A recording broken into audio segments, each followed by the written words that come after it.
नमस्कार, मिथिला मंच न्यूज में आपका स्वागत है। मैं हूं मनोज और बता दें, कोरोना के वैश्विक महामारी को लेकर के सभी विभाग के अधिकारी जिनके कंधों पर जिम्मेवारी है अपने अपने तरीके से कार्यों को अंजाम देते हैं। खासकर इस समय भूमिका और भी काफ़ी अहम हो जाती है उन सैनिकों की जिन्होंने अपने लिए लगातार बलिदान के जरिए पूरे भारत में लोगों को प्रेरणा और सीख भी दे रहे हैं। हम बता दें, हमारे साथ विक्रम जी हैं जो असिस्टेंट कमांडेंट हैं BSF के, श्रीनगर में पोस्टेड हैं। वो अभी लॉकडाउन में दरभंगा में फंसे हुए हैं। आइए हम कुछ अनुभव जानने का प्रयास करते हैं। अच्छा, आप कब आपका हुआ ज्वाइनिंग, आप कब इस क्षेत्र में आए? 2011 के CAPF एग्जामिनेशन था UPSC का, जिसको मैंने कंप्लीट किया। 2013 मैंने फोर्सेस ज्वाइन की।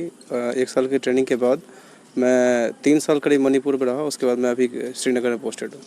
पहला जब ज्वाइनिंग के बाद जब आप पहुँचे होंगे अपने कार्यस्थल पर, तो उस समय कैसा आपको लग रहा होगा? क्या अनुभव कर रहे थे उस समय? एक बचपन का सपना था जिसको पूरा करना था। क्या मुझे देश की सेवा करनी थी, क्योंकि मैं काफ़ी दिन तक देश ने मेरा काफ़ी हेल्प किया था। जैसे मैंने बचपन से पढ़ाई की तो मैं जवाहर नवोदय विद्यालय में था। फिर लेटर ऑन मैं जवाहरलाल नेहरू विश्वविद्यालय से मैंने स्नातक की पास किया।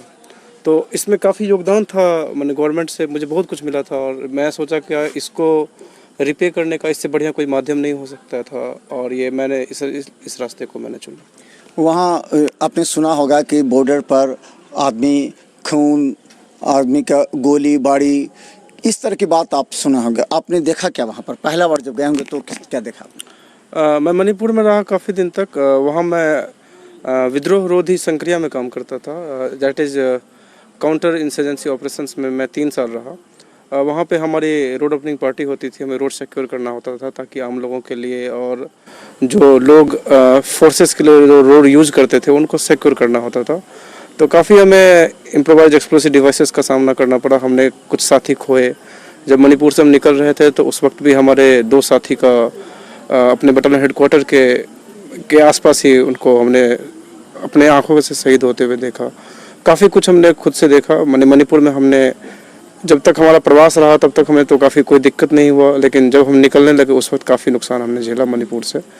और लेटर ऑन उसके बाद हम कश्मीर गए। कश्मीर अभी तक हम सुरक्षित हैं और हम अपने कार्य को बहुत उम्दा तरीके से निभा रहे हैं और आगे भी निभाते रहेंगे। कभी आपको लगता होगा कि जब देश सुनता है कि वहाँ सैनिक शहीद होते जा रहे हैं, तो आप देश के तो अलग फीलिंग है, वो भी आक्रोशित होता है, लेकिन आक्रोशित होकर देश कुछ कर नहीं सकता, सिर्फ दुआ दे सकता है, सिर्फ श्रद्धांजलि दे सकते हैं उन शहीदों को। आपको कैसा महसूस होता होगा? आप लोग सैनिकों को किस तरह महसूस होता होगा? हमें लगता है कि हमारे साथियों ने जिस तरह अपने जान को न्यौछावर किया है, इस अटूट प्रक्रिया को जारी रखना है, इसको कभी टूटने नहीं देना है और देश के लिए मर मिटने का जो हमारे अंदर जज्बा है उसको बनाए रखना है। किसी भी तरीके से ये जो क्रम है देश को बचाने के लिए, ये टूटना नहीं चाहिए।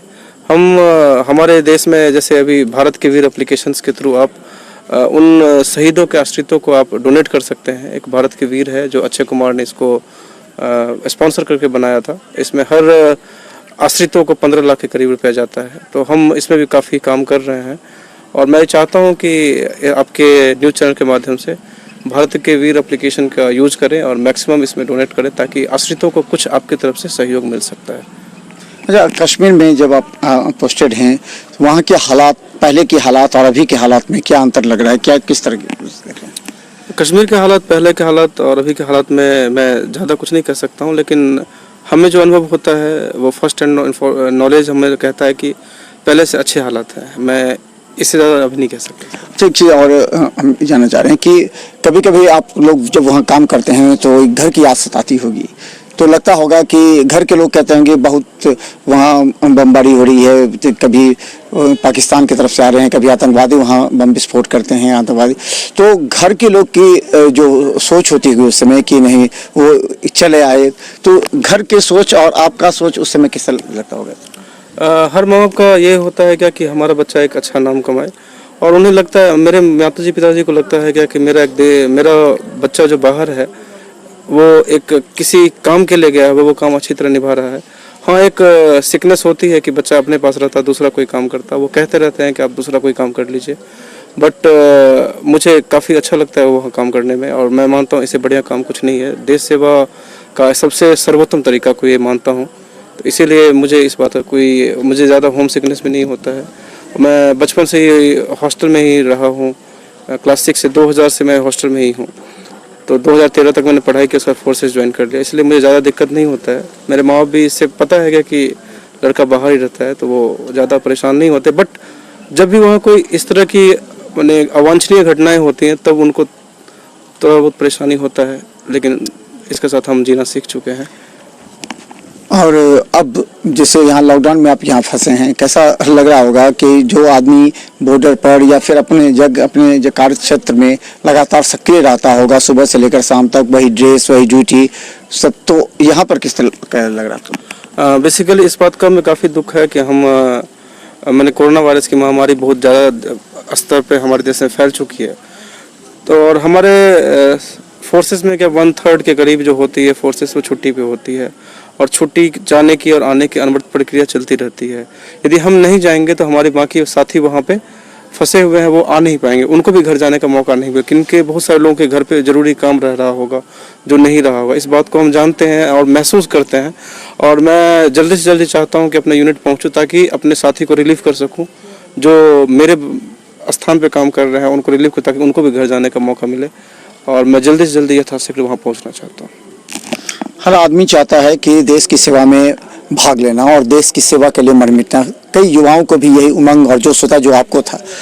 उन युवाओं से क्या कहना चाहेंगे, क्योंकि सरकार भी अब चाह रही है कि बड़ी संख्या में जो नया आदेश आया है, जो नया एक सुझाव आया है कि बड़ी संख्या में युवा देश के बॉर्डर पर आए, देश के लिए जान दे, देश के लिए जो है सो वो कार्य करे, इस पर क्या सीख देना चाहेंगे? विश्व के बहुत सारे देशों में इस तरह की प्रक्रिया चल रही है, जैसे तुर्की, इजराइल वगैरह में है कि लोग मैंडेटरी सर्विस करते रहते हैं। इंडिया में ये चीज़ शुरुआत हुआ है, और मैं मानता हूँ कि हर नागरिक को इस क्षेत्र में अपना जो मिनिमम योगदान है वो करना चाहिए। और मैं मानता हूँ कि देश सेवा के लिए सबसे सर्वोत्तम तरीका यही है। और मैं आजकल जो हमारे आसपास के युवा हैं उनको बताऊँगा कि यदि आप एक लंबे समय के लिए नहीं जा सकते हैं, आपको बहुत सारी जिम्मेदारियां हैं जो छोड़ के आप सीमांत पे नहीं जा सकते या बॉर्डर्स पे नहीं जा सकते या उन क्षेत्रों में नहीं जा सकते, तो कम से कम अपना जो छोटा सा ये अंतराल है जिसको सरकार ने आपके लिए प्रोवाइड किया है, उस अंतराल में जाके देश की सेवा का सर्वोच्चम उपयोग करें और इसका समुचित लाभ उठाएं।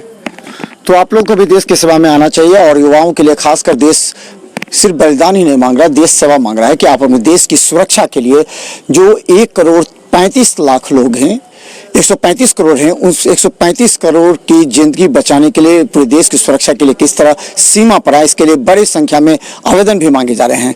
विक्रम जी, एक चीज़ और है कि आप लगातार खून भी देते हैं किसी की जान बचाने के लिए, ये सबसे बड़ा आजकल में रक्तदान महादान का था। तो कितनी बार आपने खून दिया, किन किन परिस्थितियों में दिया, ऐसा कौन सा अनुभव आपको है जो ऐसे मरते हुए लोगों को आपने दिया होगा कभी, जब आपको याद आ गया?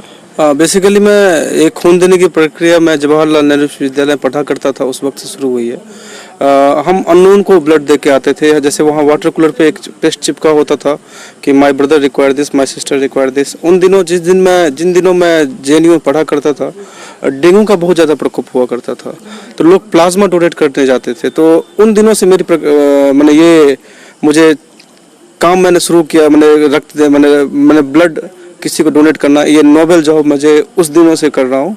और इस बीच मैंने काफ़ी बार फोर्सेस में भी 4-5 बार मैंने दिए खून, और दिल्ली में मैंने 6-7 बार खून दिया। टोटल मिला के लास्ट ईयर मैं श्रीनगर में भी खून दिया। इस साल मेरे ब्रदर इन लॉ ने एक नया ब्लड बैंक खोला है, तो उसमें मैंने अपना ब्लड डोनेट किया जो इनॉग्रेशन के डे पे। तो ये हमें लगता है क्या कि एक तो आपको खुद की भी है, 3 महीने के बाद ब्लड आपका रिफ्रेश हो जाता है, और इससे आपकी एक 350 ml से यदि किसी की ज़िंदगी बच रही है तो इससे बढ़िया किसी को हेल्प करने का तरीका नहीं हो सकता है।